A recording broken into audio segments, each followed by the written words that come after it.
Kita beralih ke informasi selanjutnya. Selama gelaran operasi Patuh Musi 2025 di Ogan Ilir, tidak memakai helm dan melawan arus menjadi pelanggaran terbanyak serta meningkat lebih dari 200% dibanding periode sebelumnya.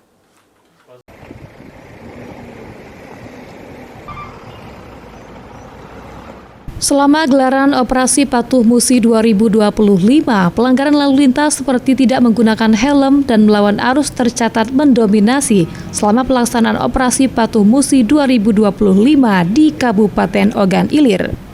Kanit Bin OP SKBO Satlantas Polres Ogan Ilir Ibtu Ramon mengungkapkan sebagian besar pelanggaran didominasi oleh pengendara kendaraan roda 2. Berdasarkan data yang tercatat, jumlah pelanggar meningkat lebih dari 200% dibandingkan dengan periode yang sama pada tahun sebelumnya.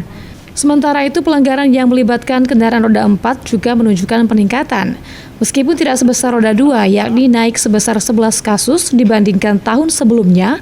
Selain itu, pihak kepolisian juga menindak pelanggaran kendaraan overdimension overload atau odol seperti fuso dan tronton yang kerap mengganggu keamanan dan kelancaran lalu lintas. Di operasi ini, jadi untuk pelanggaran yang dominasi oleh masalah pelanggaran helm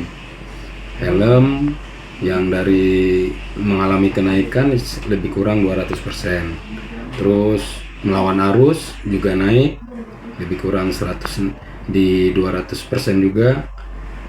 Terus pelanggaran ya hanya itu yang mendominasi, helm dan melawan arus.